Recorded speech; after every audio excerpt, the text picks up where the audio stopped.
शुरुआत कोरोना की खबरों से। दरअसल चीन से कोरोना को लेकर चिंता बढ़ाने वाली खबर के बीच आज फिर स्वास्थ्य मंत्री ने डॉक्टरों और आईएमए के सदस्यों से चर्चा की। बैठक में स्वास्थ्य मंत्री ने एक बार फिर आईएमए से अपील की है कि वो लोगों का डर भगाएं और सही सूचनाएं बताएं। तो वहीं चीन से आगरा लौटा युवक, उसके कोरोना पॉजिटिव होने की पुष्टि के बाद हड़कंप मचा हुआ है। मरीज के संपर्क में आए सभी 37 लोगों का कोरोना टेस्ट कराया गया। सभी सैंपल को जीनोम सीक्वेंसिंग के लिए भेज दिया गया। इन दोनों ही खबरों पर डिटेल लेने के लिए हमारे साथ हैं दीपाली, उनके पास चलते हैं। दीपाली, सबसे पहले आपके पास आते हुए, आईएमए की मीटिंग जो स्वास्थ्य मंत्री के साथ हुई उसमें कौन कौन से अहम मुद्दे रहे, कुछ जानकारी आपको अभी जो मिल पाई हो? जो बिल्कुल इंडियन मेडिकल एसोसिएशन के प्रतिनिधियों समेत करीब 100 डॉक्टर्स के साथ आज वर्चुअल कॉन्फ्रेंस स्वास्थ्य मंत्री मनसुख मंडाविया ने की।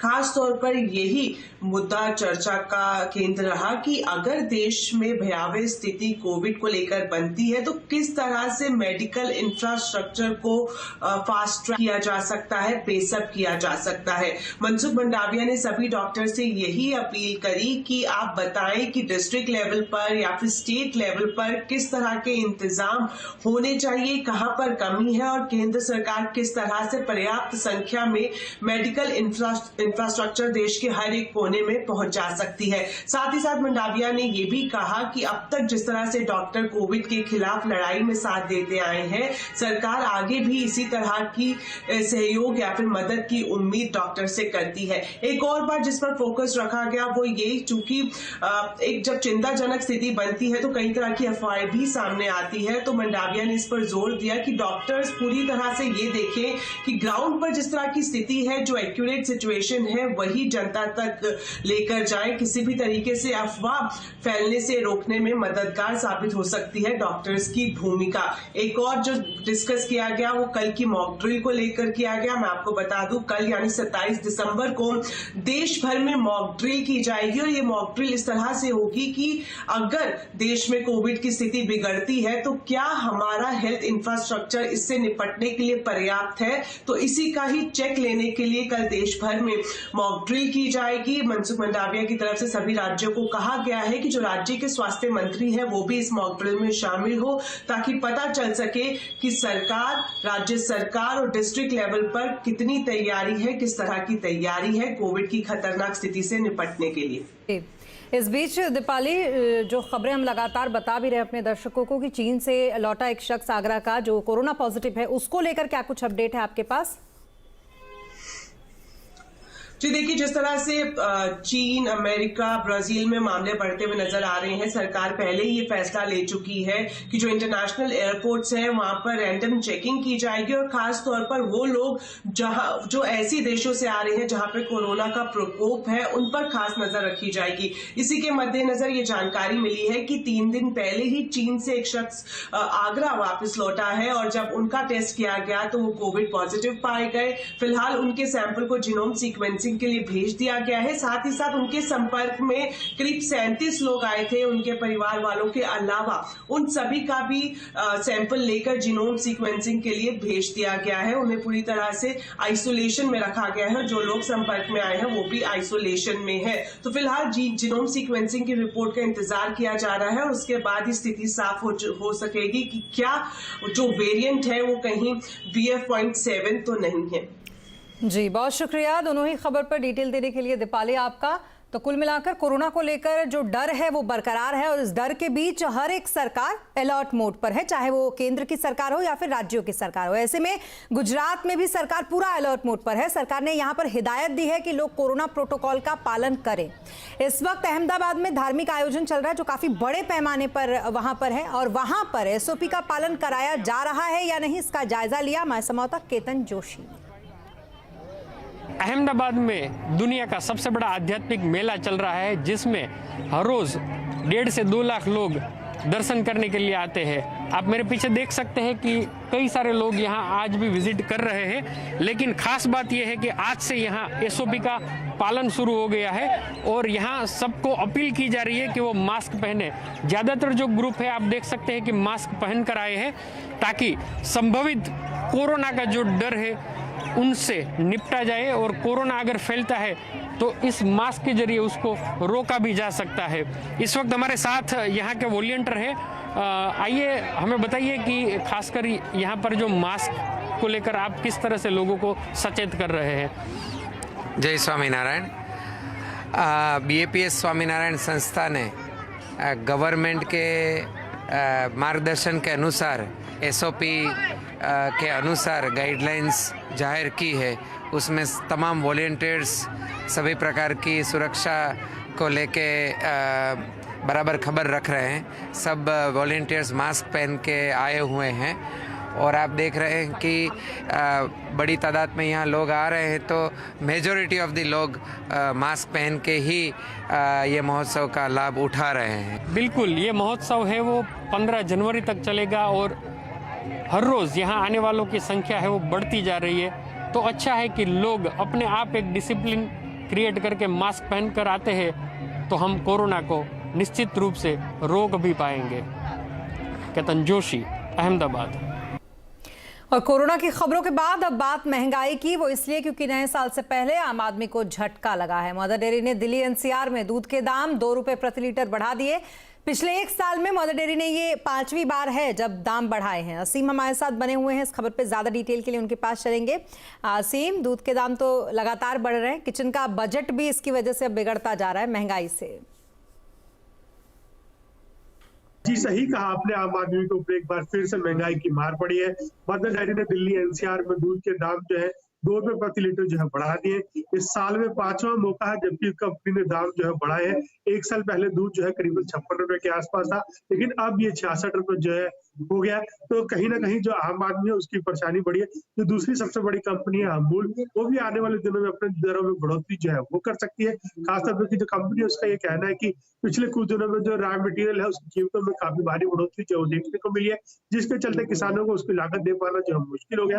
इसीलिए कंपनी को दाम बढ़ाने पड़े। तो अब दिल्ली में आपको 66 रुपए प्रति लीटर फुल क्रीम दूध मिलेगा। तो हालांकि कंपनी ने जो काउ मिल्क है या फिर टोकन मिल्क है उसके दाम अभी नहीं बढ़ाए, लेकिन बाकी सभी टोन मिल्क और फुल क्रीम मिल्क के दाम 2 रुपए प्रति लीटर बढ़ गए और ये बढ़ोतरी कल से लागू हो गई। बहुत शुक्रिया तमाम डिटेल्स के लिए असीम आपका। और अब बात करेंगे मार्केट की। आज हफ्ते की शानदार शुरुआत हुई। 4 दिनों की गिरावट के बाद बाजार ने आज शानदार बाउंस बैक किया। निफ्टी सेंसेक्स करीब 1.5% की बढ़त के साथ बंद हुए, तो वहीं निफ्टी बैंक करीब 2.5% की तेजी इसमें भी रही। आज सबसे ज्यादा रियलिटी, एनर्जी, मेटल इंडेक्स जो थे वो चढ़े। आइए मार्केट का पूरा हाल समझते हैं सुमित से। सुमित, सबसे पहले तो बताइए मार्केट के आज के हाईलाइट्स क्या क्या रहे। एक शानदार तेजी के साथ आज बाजार की शुरुआत हुई है। जो लगातार एक लूजिंग स्ट्रीक था उसको मार्केट्स ने आज विनिंग स्ट्रीक में बदला और एक बढ़िया तेजी इंडेक्स में देखने को मिली। ना केवल फ्रंटलाइन इंडेक्स में बल्कि मिड कैप, स्मॉल कैप में एक जोरदार तेजी बनते हुए दिखाई पड़ी। अक्रॉस द बोर्ड आज बाइंग थी। थोड़ा बहुत आज फार्मा में बिकवाली जरूर थी, ऑब्वियसली बात है, लगातार तेजी थी, उसके बाद वहां पे प्रॉफिट टेकिंग थी। लेकिन बाजार में जितने भी फ्रंट लाइन के सेक्टर्स हैं, मिसाल के तौर पे banks, IT, realty, auto, metal, सब में एक अच्छा मूव बनता हुआ दिखाई पड़ा। और अक्रॉस द बोर्ड बाइंग का मतलब कि आज जो कैश मार्केट के स्टॉक्स थे वहां पर ज्यादा कामकाज था। एडवांस डिक्लाइन करीब 2500-2600 शेयर तेजी में और करीब 200-300 शेयर आज बिकवाली के साथ कामकाज करते हैं उनके ठीक सामने।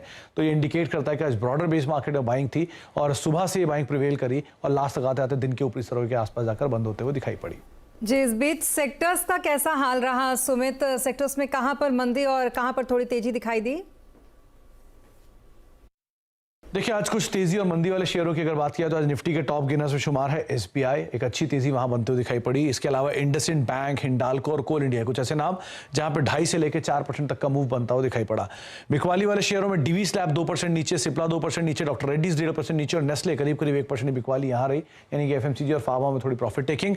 मिड कैप में यूनियन बैंक 19% का उछाल, पूना वाला करीब 14.5% ऊपर, बैंक ऑफ इंडिया 13% ऊपर और यस बैंक करीब 12.5% की तेजी यहां बनते हुए दिखाई पड़ी।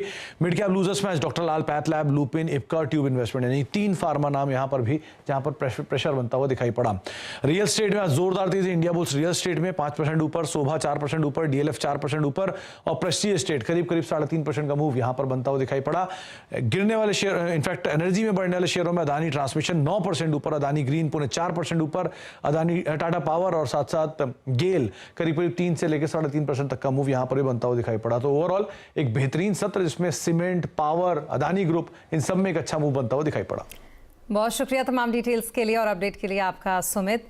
और ग्लोबल मंदी की आशंकाओं के बीच अगले साल बाजार की दशा और दिशा क्या रह सकती है, इस पर हमने चर्चा की क्वांट म्यूचुअल फंड के फाउंडर और CIO संदीप टंडन से। उनके अनुसार 2023 में स्मॉल कैप शेयरों में तेजी दिख सकती है। रिस्क फैक्टर क्या होगा 2023 में सबसे बड़ा? हमको ऐसा लगता है कि अगर प्योर डेटा एनालिटिक्स पे हम बात करें, अगर हम अपना नैरेटिव हटा दें, तो अगले कुछ महीनों में स्मॉल कैप शायद ज्यादा बड़ा आउट परफॉर्मेंस देगा आपके लार्ज कैप से।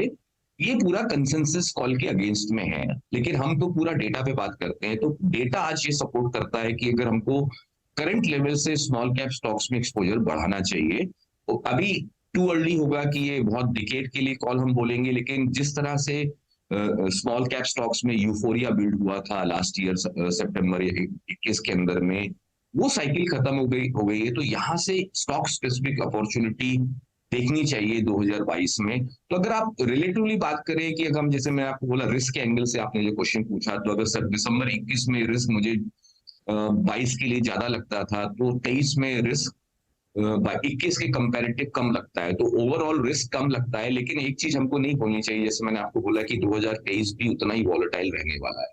तो वॉलेटिलिटी को बैकग्राउंड में हमको रखना है, और जिसको मैं हमेशा बोलता हूँ कि ये वॉलेटिलिटी जो इनविजिबल एनिमल है, अगर आप इसको अपना बेस्ट फ्रेंड बनाएंगे तो आप ज्यादा अच्छा साइकोलॉजिकली ये बैटल को जीत पाएंगे। और 2022 अब बीतने को है। अब समय ये देखने का है कि इस साल कौन सा सेक्टर हिट रहा और कौन सा सेक्टर पिट गया है। 2022 का ये पूरा रिपोर्ट कार्ड लेकर हाजिर हैं हमारे सहयोगी सुमित मेहरोत्रा।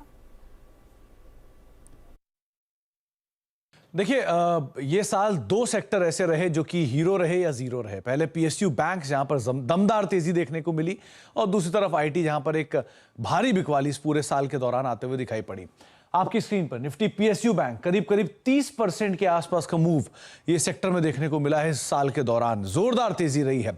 लेकिन अगर बैंक्स के ऊपर नजर डालेंगे तो बैंक्स में सारे बैंक तेजी में नहीं रहे हैं। पहले कुछ बड़े बैंक्स आपकी स्क्रीन पर आते हुए दिखाई पड़ेंगे जहां पर तेजी तो रही, जैसे axis bank, IndusInd bank, ICICI bank 20 से लेकर 35% तक चलते हुए दिखाई पड़े। निजी बैंक है। इसके अलावा कुछ और निजी बैंकों में HDFC बैंक या फिर मेजर बैंक जो है, इसमें कोटक महिंद्रा बैंक 1 से लेकर 10% तक चले। लेकिन इसके अलावा जो तेजी आई है वो अलग तरह की तेजी है, वो दिखाई पड़ेगी आपको PSU बैंक में, वो भी छोटे बैंकों में। UCO bank, BOB, Indian bank, Punjab and Sind bank करीब 90 से लेकर 150% तक की तेजी इस साल के दौरान यहां पर आते हुए दिखाई पड़ी है। इतना ही नहीं, इसके अलावा कुछ और नामों की अगर बात किया तो union bank, bank of India, Canara bank 50 से लेकर 70% की तेजी इस साल के दौरान इन्होंने दी है। वजह क्या है? वजह रही एक तो शानदार नतीजे, पहली चीज, क्योंकि इस तिमाही के नंबर जहां पे SBI जैसे नंबर्स बहुत ही स्ट्रांग और बाकी PSU बैंकिंग बास्केट के भी नंबर्स काफी अच्छे आते हुए दिखाई पड़े। वैल्यूएशन काफी आकर्षक थे, मेजरली सभी अपने बुक वैल्यू के नीचे कामकाज करते हुए दिखाई पड़ रहे थे, और हालिया बिकवाली के बाद वैल्यूएशन और अट्रैक्टिव हो चुके थे। इसके अलावा NPS के अंदर एक सुधार आता हुआ दिखाई पड़ा, इनके NIM स्टेबल होते हुए दिखाई पड़े, आउटलुक काफी साउंड दिखाई पड़ा, और साथ साथ ये भी माना जा रहा था कि जिस तरह की सिचुएशन है नंबर्स की, वो शायद गोइंग फॉरवर्ड भी प्रिवेल करते हुए दिखाई पड़ेगी, और किसी ने एंटिसिपेट भी नहीं किया था कि PSU बैंकिंग बास्केट इस तरह से परफॉर्मेंस दिखाएगा। तो इसीलिए बाजारों ने एक बढ़िया तेजी पूरे PSU बैंकिंग बास्केट के अंदर आते हुए दिखाई पड़ी। ये तो रही एक तरफा तेजी जो कि बैंक्स में हमने देखी, वो भी PSU बैंक्स के अंदर। दूसरी तरफ आता है IT स्पेस, जो कि इस साल ना केवल बल्कि 2008 के बाद सबसे बड़ी मंदी अब दिखा रहा है। पिछले साल 60% की शानदार तेजी के बाद 2022 तक आते आते 27% का नेगेटिव रिटर्न अब तक स्पेस के अंदर आता हुआ दिखाई पड़ा है। Largely under performance. तमाम कंपनियां आपके सामने आएंगी जहां पर भारी बिकवाली देखने को मिली। TCS मेगा मतलब सबसे बड़ी कंपनी, उसके बावजूद 20% टूटा।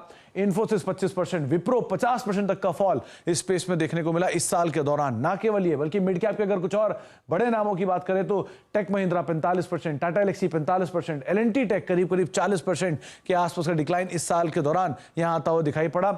इसके अलावा कुछ और नामों की बात करें तो HCL Tech, Oracle Financial, Persistent 25 से लेकर 40% तक फॉल यहां पर भी आता हुआ दिखाई पड़ा। क्यों? पहले नंबर्स को लेकर काफी काफ़ी ज़्यादा दिक्कतें रहीं, खासतौर से जो मंदी की आशंकाएं हैं अमेरिकी बाज़ारों में या फिर यूरोपियन मार्केट्स के अंदर, उससे इनके आउटलुक ब्लीक हुआ। तमाम कंपनियों की तरफ से जो ऑर्डर इनफ्लोज हैं वो स्लो होते हुए दिखाई पड़े, कंपनियों की तरफ से छटनी ऐसी चीज़ें उठती हुई दिखाई पड़ी, ऑर्डर्स को लेके इश्यूज आते हुए दिखाई पड़े, जिसका एक इम्पैक्ट नंबर्स में रहा और उसके बाद तेज बिकवाली। सेक्टर ऑलरेडी बड़ी तेजी दिखा चुका था, तो जिसके बाद वैल्यूएशन भी हायर साइड पर थे, वो वैल्यूएशन भी अब कूल ऑफ होते हुए दिखाई पड़ रहे हैं। और उसके अलावा दुनिया भर में मंदी की बातचीत, तमाम अनिश्चितता का दौर और तमाम ग्लोबल गाइडेंस में कटौती, उनका भी एक इंपैक्ट जो है पूरे स्पेस के ऊपर आता हुआ दिखाई पड़ रहा है। हालांकि अभी भी कई कंपनियां वैल्यूएशन वाइज थोड़े महंगे हैं, लेकिन बहुत सारी कंपनियां जो है वो एक आकर्षक वैल्यूएशन पर आते हुए दिखाई पड़ रहे हैं। तो पूरा लेखा जोखा सबसे बढ़िया सेक्टर और सबसे खराब सेक्टर का आपने अभी भी सुना। और 1 फरवरी को पेश होने वाले बजट में सरकार नई इंडस्ट्रियल पॉलिसी का ऐलान कर सकती है। सीएनबीसी आवाज को एक्सक्लूसिव जानकारी मिली है कि इस पॉलिसी में पिछड़े इलाकों में इंडस्ट्री लगाने पर इंसेंटिव देने और रोजगार बढ़ाने पर फोकस हो सकता है। ज्यादा जानकारी के लिए बात करने के लिए हमारे साथ लक्ष्मण जी इस वक्त हैं। लक्ष्मण जी, नई इंडस्ट्रियल पॉलिसी में किन किन बातों पर फोकस रह सकता है? देखिए, यहाँ जो मुझे सूत्रों से जानकारी मिली है उसके मुताबिक नई इंडस्ट्रियल पॉलिसी में नए इन्वेस्टमेंट बढ़ाने पर फोकस होगा, चाहे वो मैन्युफैक्चरिंग सेक्टर हो या फिर सर्विस सेक्टर हो। और इसमें खास जोर दिया जाएगा वो इलाके जहाँ पे अब तक इंडस्ट्री नहीं पहुंची है, या फिर इंडस्ट्री के लिहाज से वो इलाके जो पिछड़े इलाके हैं वहाँ पे इंडस्ट्री को नए प्लांट लगाने पर खास इंसेंटिव दिया जाए। ये इंसेंटिव इंटरेस्ट सबवेंशन के तौर पर हो सकता है, यानी सस्ती ब्याज दर पर उनको कर्ज मुहैया कराया जाए, आसान शर्तों पर उनको जमीन मुहैया कराया जाए। इसके लिए यहाँ पे प्लग एंड प्ले मॉडल जो है इंफ्रास्ट्रक्चर, उस पर जोर दिया जाएगा। अगर किसी के पास जमीन है तो जमीन मालिक अपना जमीन दे सकते हैं इंडस्ट्री को, और रेवेन्यू शेयरिंग मॉडल होगा, यानी जो मुनाफा होगा उसका हिस्सा जमीन मालिक को मिलेगा। इस तरीके से आसानी से जमीन मुहैया कराया जाए, इस पर फोकस होगा। आसान शर्तों से पैसा मिल सके, इसके लिए खासतौर से पेंशन फंड, पीएफ फंड जैसे स्रोत को भी एक्सप्लोर किया जाएगा जहां से पैसा यहां पे आ सके। राज्यों की तरफ से स्टैंप ड्यूटी घटाया जाए, बिजली बिल में कुछ छूट दी जाए, लैंड कन्वर्जन चार्ज में छूट दी जाए। इस बात की भी वकालत इस नई इंडस्ट्रियल पॉलिसी में की जा सकती है। और कुछ खास सेक्टर हैं, ड्रोन मैन्युफैक्चरिंग पर जोर होगा, स्टार्टअप को बढ़ावा देने पर जोर होगा, मेडिकल डिवाइस के घरेलू मैन्युफैक्चरिंग पर जोर होगा, और उनको अलग अलग तरीके से मदद दिए जाने का भी प्रस्ताव रखा गया है नई इंडस्ट्रियल पॉलिसी में। और ये उद्योग मंत्रालय ने इस पॉलिसी का मसौदा तैयार कर लिया है, संबंधित मंत्रालयों से सलाह मशवरा के लिए भेजा है। अगर सहमति बन जाती है तो हो सकता है कि बजट जो 1 फरवरी को पेश होने वाला है, बजट स्पीच में आप नई इंडस्ट्रियल पॉलिसी का ऐलान होता हुआ देख सकते हैं। और ब्रेक के बाद एक बार फिर आपका स्वागत है। नेपाल की सत्ता में एक बार फिर सबको चौंकाते हुए पुष्प कमल दहल प्रचंड प्रधानमंत्री बन गए हैं। राष्ट्रपति विद्या भंडारी ने उन्हें पद का और गोपनीयता की शपथ दिलाई। प्रेसिडेंट निवास शीतल निवास में प्रचंड को शपथ दिलाई गई। प्रचंड के साथ ही 3 डिप्टी प्राइम मिनिस्टर भी बनाए गए हैं। सीपीएन यूएमएल के विष्णु पाउडेल, यहां पर सीपीएन माओवादी सेंटर के नारायण काजी श्रेष्ठ और राष्ट्रीय स्वतंत्र पार्टी के राबी लामी छाने को डिप्टी प्राइम मिनिस्टर पद दिलाया गया और इस पर उन्होंने शपथ भी ली। इसके कारण वहां पर चुनाव परिणाम आने के बाद 35 दिनों तक जो जारी था सत्ता का गतिरोध, वो वहां पर अब खत्म हो गया। नेपाल की नई माओवादी जो ये सरकार बनी है, इसको अब बधाइयां मिलनी भी शुरू हो गई हैं। भारत के प्रधानमंत्री नरेंद्र मोदी ने प्रचंड के प्रधानमंत्री बनने पर उन्हें बधाई दी, तो वहीं प्रचंड को बधाई संदेश चीन और अमेरिका ने भी दिया है। प्रधानमंत्री के तौर पर पुष्प कमल दहन प्रचंड की ये तीसरी पारी है। राहुल गांधी की भारत जोड़ो यात्रा का एक चरण पूरा हो चुका है। कांग्रेस और बीजेपी के बीच इसको लेकर वार पलटवार जारी है। देश की राजनीति पर इस यात्रा का क्या होगा असर, आज आवाज अड्डा में इसी पर करेंगे चर्चा शाम 7:57 पर।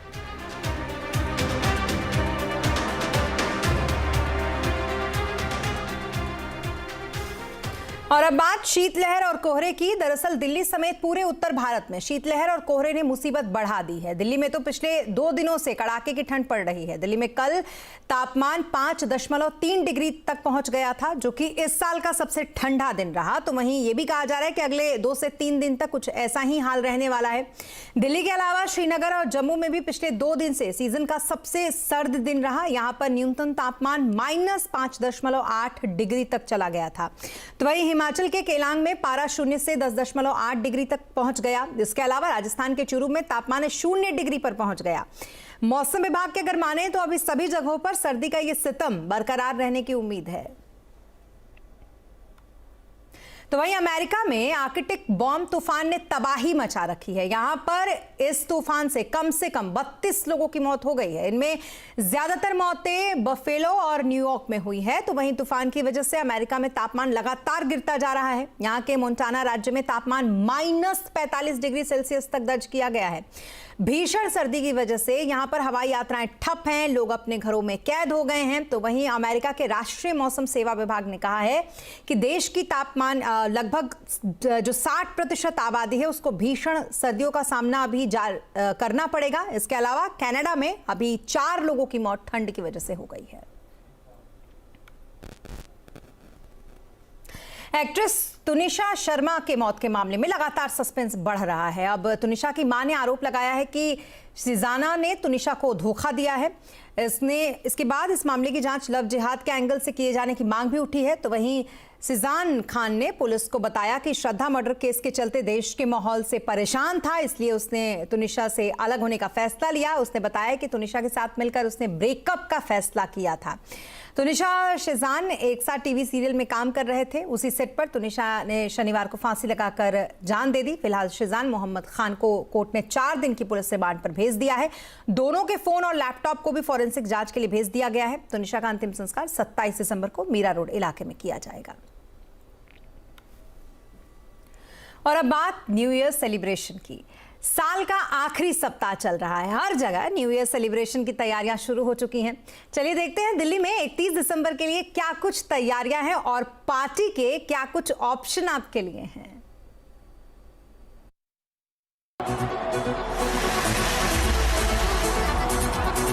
2023 के स्वागत के लिए तैयार है दिल्ली एनसीआर। राजधानी का सबसे खास न्यू ईयर पार्टी डेस्टिनेशन है हौज खास। यहाँ के रेस्टोरेंट, बार और क्लब तैयारी में जुटे हैं। हौज खास सोशल एक बार फिर से खुल चुका है और न्यू ईयर के लिए क्यूरेटेड पैकेज लेकर आया है। न्यू ईयर ईव के लिए नोएडा सोशल भी आपके लिए खास पैकेजेस लेके आया है। अगर आप कपल एंट्री चाहते हैं तो 5,000 रुपए से ऑफर शुरू हो रहे हैं, जबकि स्टैग एंट्री के लिए 3500 के पैकेजेस शुरू हो रहे हैं और इसमें अनलिमिटेड फूड और ड्रिंक शामिल है। दिल्ली के दिल कनॉट प्लेस में हार्ड रॉक कैफे दोबारा खुल गया है।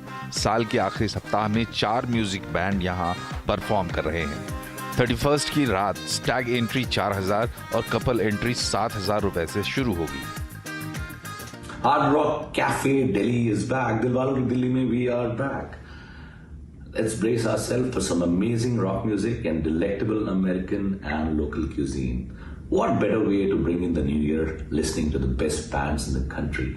In the run-up to the new year, we have some great bands coming from all over the country which will pay tribute to the greats like Queen, Linkin Park and ABBA. We've had 2 really bad years because of COVID restrictions. Our Delhi, Sari Delhi, has not partied at all. So let's party this year, listening to some amazing rock music and having and sharing some amazing vibe, which you will get at Hard Rock Delhi. बाकी top party में hotel Shangrila के Privi club में entry 8,500 से शुरू हो रही है। यहाँ 31 की रात को amplifier fame Imran Khan perform करने जा रहे हैं। ताज पैलेस के ब्लू बार में पार्टी टिकट आपको 12,000 रुपए में मिल रहा है। यहाँ आप अपना प्राइवेट काउच 45,000 रुपए में रिजर्व करा सकते हैं। इस बार हमने नववर्ष की तैयारियों में कुछ कमी नहीं छोड़ी है, बिकॉज आप सभी लोग जानते हैं जैसे कि ये 3 साल के बाद एक प्रॉपर तरीके से नववर्ष मनाया जाएगा। कोविड-19 ने हमारी तैयारियों में काफ़ी दखलंदाजी करी है, बट इस बार हम ऐसा होने नहीं देंगे और इसी चीज़ को हम धूमधाम से और शोर शराबा से मनाने के लिए हमने एक जर्मन डीजे, अंतर्राष्ट्रीय डीजे को बुलाया है और हमारे एक्सपर्ट बारटेंडर जो जोएल हैं जो ऑस्ट्रेलिया से, उन्होंने काफ़ी तरह के नए कॉकटेल्स जो कि विंटर वार्मर्स सेक्शन के अंदर हमने ऑलरेडी तैयार कर लिए हैं। बस इंतज़ार है सब आप लोगों का, आइए और हमारे साथ जम के मनाइए नववर्ष। वहीं द पार्क के एक्वा क्लब में प्रयाग बैंड परफॉर्म कर रहा है। यहाँ स्टैग एंट्री 7,000 और कपल एंट्री 13,000 से शुरू है। कोई जरूरी नहीं कि आप इन महंगे क्लब्स में ही नए साल का जश्न मनाएं। इन दिनों हाउस पार्टीज का ट्रेंड भी काफी बढ़ा है। दोस्त यारों के साथ आप कहीं भी नए साल का स्वागत कर सकते हैं। रोहन सिंह, दिल्ली। और इसी के साथ इस बुलेटिन में फिलहाल इतना ही, लेकिन खबरों पर लगातार अपडेट के लिए आप बने रहें CNBC आवाज के साथ।